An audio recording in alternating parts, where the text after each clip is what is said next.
Class आपका second chapter tremendous tree मैंने आपका स्टार्ट करा दिया था और आज जुलाई 2 है और आपका आज यहाँ से स्टार्ट रीडिंग होनी है, तो हम स्टार्ट करते हैं। The red glow of its flower hurt the eyes with the इरेडिसेंस।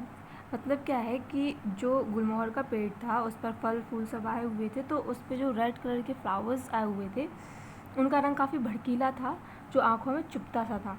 In the mean time, और वहीं पर दूसरी ओर, however summer wilted everything else. लेकिन दूसरी ओर क्या था कि जहाँ पर पानी की कमी हो रही थी हम लोगों को, वो गर्मियों के आने से और ज़्यादा वो जो कमी है वो बढ़ गई। ठीक है। बर्ड्स पेंटिंग मतलब जो बर्ड्स हैं, चिड़ियाँ हैं, वो पानी की कमी की वजह से हाँफ रही हैं। पेंटिंग मीन्स होता है हाँफना, हाँफ रही हैं। Beaks open in a vain attempt to capture stray droplet of moisture. उनकी जो बीक मतलब होता है चोंच, तो वो अपनी चोंच को खोले हुए हैं इस अटैम्प्ट में कि पानी की कोई बूंद जो है वो उनकी चोंच पर आके गिरे। Tar burn through rubber soled shoes and blistered feet. जो शूज़ हैं उनसे जब चलते हैं तो एक तरीके से इतनी गर्मी है कि ऐसा लगता है कि वो नीचे से शू जो है वो जल रहा है। टू टॉप इट ऑल, और इन सब के ऊपर, of course our water supply was gradually turning into a mere trickle. जो हमारे यहाँ की वाटर सप्लाई थी वो बिल्कुल ही बंद हो गई थी, एक एक बूंद करके पानी वहाँ से आ रहा है। वी आर बॉर्न फेटलिस्ट, तो and have learn to bear all the hardship stoically. तो हम क्या है, हम फेटलिस्ट हैं। फेटलिस्ट का मतलब होता है जो भाग्य में विश्वास करते हैं, किस्मत में विश्वास रखते हैं। And have learn to bear all hardship stoically, और कितने भी हमारे सामने परेशानी क्यों ना आ जाए हम उसको बिना किसी कंप्लेंट के सहते रहते हैं। The oppressive heat had effectively sapped us of any stage of rebellion और active protest. So we awoke doubtfully at 4 a.m. to place empty bucket under taps and urged the precious liquid, not unlike battles at the horse races.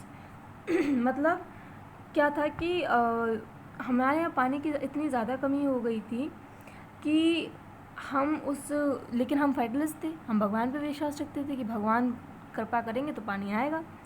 तो गर्मी इतनी बढ़ गई थी और पानी था नहीं, एक तरीके से हम लोग पानी की कमी से, गर्मी इतनी ज़्यादा थी, ज़्यादा एक्टिव भी नहीं थे, आलसी से हो गए थे, ज़्यादा कुछ कर भी नहीं पाते। क्योंकि गर्मी जब बहुत ज़्यादा हो जाती है तो आप सिर्फ एक जगह ठंडे में कहीं लेटना चाहते हैं, आप नहीं चाहते कुछ आपको काम कर लिए के लिए कहा जाए, जाने के लिए कहा जाए, ऐसा नहीं चाहते हैं। तो होता क्या था कि हम लोग सुबह 4 बजे उठते थे, अपनी एम्प्टी बकेट्स को लेकर जाते थे और टैप्स के नीचे रख देते थे इस उम्मीद में कि वहाँ से कोई ना कोई पानी की बूंद ज़रूर गिनेगी।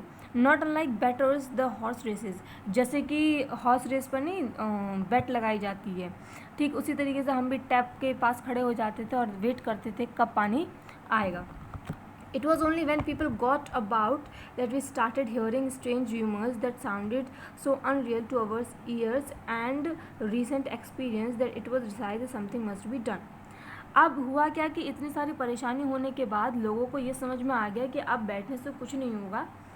लेकिन हम लोगों ने कुछ अजीब से र्यूमर्स सुने। र्यूमर्स मतलब कुछ अजीब सी बातें हो रही थी, हम लोगों ने वो सुनी जो हमारे कानों तक पड़ी। And recent experience that it was decided that something must be done, और उसके बाद हम लोगों ने ये डिसाइड किया कि अब तो कुछ ना कुछ करना ही पड़ेगा।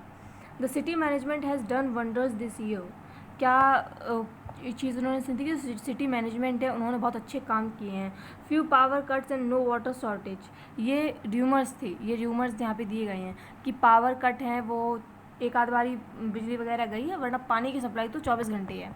Water relief to have enough water in this heat, मतलब इतनी गर्मी में पानी की सप्लाई में कोई कमी नहीं हुई है, बहुत अच्छा पानी का जो सप्लाई है वो है। This is the first year that our lawn hasn't burned up and died in this heat, कि हमारे जो गार्डन है, लॉन मतलब होता है जो जहाँ पर थोड़ी बहुत फुलवारी वगैरह हो, ठीक है, तो हमारे जो गार्डन वगैरह हैं, लॉन वगैरह हैं, वहाँ पर ये पहली बार हुआ है कि गर्मी की वजह से जो पेड़ पौधे हैं वो जलकर मरे नहीं हैं। That strange we the resident of C block thought we certainly have a shortage of water. तो हम जो सी ब्लॉक के जो लोग थे वो ये सोच रहे थे कि ऐसा तो कुछ नहीं है कि पानी 24 घंटे है या गर्मी नहीं है, हमारे यहाँ तो कितनी कमी है पानी की।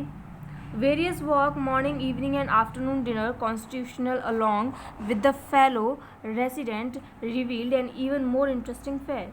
इसके अलावा जो लोग सुबह वॉक पर जाते थे, शाम को वॉक पर जाते थे, या आफ्टर डिनर, मतलब एक तरीके से हम लोग जब जाते हैं ना खाना खाने के बाद वॉक वगैरह पे जाते थे, जब लोग वॉक वगैरह पे जाते थे तो वो ये बताते थे और भी अच्छे अच्छे फैक्ट बताते थे, ठीक है, सी ब्लॉक वालों को और भी अच्छी अच्छी चीज़ें बताते थे. क्या बताते थे? It wasn't the colony as a whole, कि ऐसा नहीं है कि जिस इलाके में वो बातें चल रही हैं वो पूरी कॉलोनी है एक. क्या है? It wasn't even all of C block which thirsted, क्योंकि क्या था कि वहाँ पर सी ब्लॉक में जो रहने वाले लोग थे सिर्फ वही लोग, ऐसा नहीं था कि उनके यहाँ पानी की शॉर्टेज हो रही थी, और भी लोग थे जिनके यहाँ पानी की शॉर्टेज हो रही थी. In fact it was just 1 hour land from C2 to C12, just 11 houses were being deprived of water. बल्कि था क्या कि सी ब्लॉक के जो हाउस नंबर C2 और हाउस नंबर C12, मतलब C2 से लेकर C12 तक के जो हाउस थे उनके यहाँ पर पानी में बहुत कमी हो रही थी, ठीक है. बाकी के यहाँ तो पानी था, लेकिन C2 और C12 तक के जो हाउस थे उनके यहाँ पानी की बहुत कमी थी. Well obviously the next logical step was to complain to the relevant authorities. तो हम लोगों ने जो नेक्स्ट स्टेप लिया वो ये लिया कि हम जाकर अथॉरिटीज़ के पास ये चीज़ कंप्लेन करें कि हमारे यहाँ पानी नहीं आ रहा है. It turned out that they were faultless in their supplies. तो इस पावर सप्लाई में तो उनकी कोई गलती है ही नहीं, क्योंकि वो तो पानी सप्लाई कर रहे हैं. By this time our water was down to the meanest trickle and decrease every day, even I would say every minute. लेकिन हो क्या रहा था कि पता नहीं वो पानी जो आता था वो पता नहीं कहाँ चला जाता था, कि वो दिन प्रतिदिन कम होता जा रहा था. और दिन प्रतिदिन क्या, हर एक मिनट वो जो पानी है वो डिक्रीज़ हो रहा है, कम हो रहा है. The water supply folk just had to investigate more thoroughly. तो जो वाटर सप्लाई करने वाले लोग थे उन लोगों को इस चीज़ की अच्छी तरीके से जांच करनी थी कि आखिरकार पानी जा कहाँ रहा है. It was obvious that someone was stealing the water in our land. तो ये बिल्कुल तय था कि किसी के द्वारा जो पानी सप्लाई किया जा रहा है वो बीच में ही चोरी कर लिया जा रहा है. बट हाउ, लेकिन कैसे, एंड वाई, और क्यों, एंड मोस्ट इम्पॉर्टेंट और सबसे ज़रूरी, हु, कौन कर रहा है पानी चोरी. ड्यूली दैन ड्रेन्स वर डग. तो क्या हुआ, जो आसपास के जहाँ से पानी सप्लाई होता था, ड्रेन्स वगैरह थे, तो उन सबको खोदा गया. No, there was no seepage. तो ये पता लगा कि जो पाइप वगैरह बिछे हुए हैं उनमें कोई छेद वगैरह नहीं है जहाँ से पानी निकल रहा हो. सो नो ब्रेकेज एनीवेयर, ना कहीं से कुछ टूटा हुआ है कि पानी लीक कर रहा हो. At last, there was only the furthest trench to investigate, and yes, finally they managed to unearth literally the very root of our problem. तो आखिरकार क्या हुआ कि जब at last there was only the furthest stretch of investigate, सिर्फ investigate करने की एक आखिरी कड़ी बची थी. और हाँ, जैसे ही उस चीज़ को इन्वेस्टिगेट किया गया, जो चीज़ ज़मीन से हमें पता, जब हमने वहाँ पे खुदाई की तो जो चीज़ हमें पता चली, जो चीज़ हमने वहाँ पे निकाला कि आखिरकार ये पानी सप्लाई क्यों नहीं हो रहा, उसको देख के तो हम सब भी चकित रह गई थी. It was an amazing sight to see, क्योंकि वहाँ पर जो दिख रहा था उन लोगों को वो बहुत ही अजीब था. अजीब आप मान लीजिए, या बहुत चकित कर देने वाला था. And one that I will never forget, a sight which everyone present at the occasion could not help but admire in spite of trouble it had caused us all. क्योंकि वहाँ पर जो दृश्य हम लोगों ने देखा वो मैं कभी नहीं भूल सकता हूँ, वो मैं कभी नहीं भूल सकता हूँ. भले हमारे पास परेशानी कितनी भी बड़ी थी, लेकिन जो दृश्य मैंने उस दिन देखा मैं उसको कभी नहीं भूल सकता, और मेरे साथ जितने लोगों ने देखा वो भी कभी नहीं भूल सकते हैं. The Gulmohar that I had mention earlier on thirsted like the rest of us. क्योंकि जो गुलमोहर का पेड़ है, जो गुलमोहर का पेड़ था वो भी हमारी तरह ही प्यासा था. क्या था? जो गुलमोहर का पेड़ था वो भी हमारी तरह ही प्यासा था. Only this was no fatalist to stoically bore और हार्डशिप. ये नहीं था कि सिर्फ हम ही लोगों ने हार्डशिप झेली थी, ये नहीं था कि पानी की कमी से हम मनुष्य ही परेशान थे, जो गुलमोहर का पेड़ था वो भी था. No, it thrust so it set out after the water that wouldn't come its way. और गुलमोहर का पेड़ क्योंकि वो इतना प्यासा था तो उसने क्या किया, उसने अपने, वो खुद तो कहीं जाकर पानी ले नहीं सकता था, तो उसने एक ऐसा रास्ता निकाला कि पानी उसके पास चल कर आ जाए. नो, यू विल से, तुम कहोगे नहीं, दैट्स इडियोटिक, ये तो बेवकूफ़ी वाली है, पेड़ कैसे अपने पास पानी ला सकता है. And it would be true if I suggest that the tree uprooted itself and went for a merry walk in order to slake its thirst.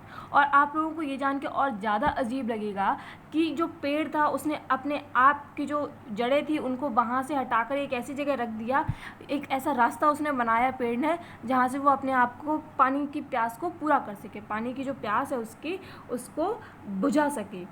ठीक है, तो मैंने आज आपको यहाँ तक बताया है। मैं नेक्स्ट जो है वो आपको नेक्स्ट डे बताऊँगी। आई होप आपको ये समझ में आया हो।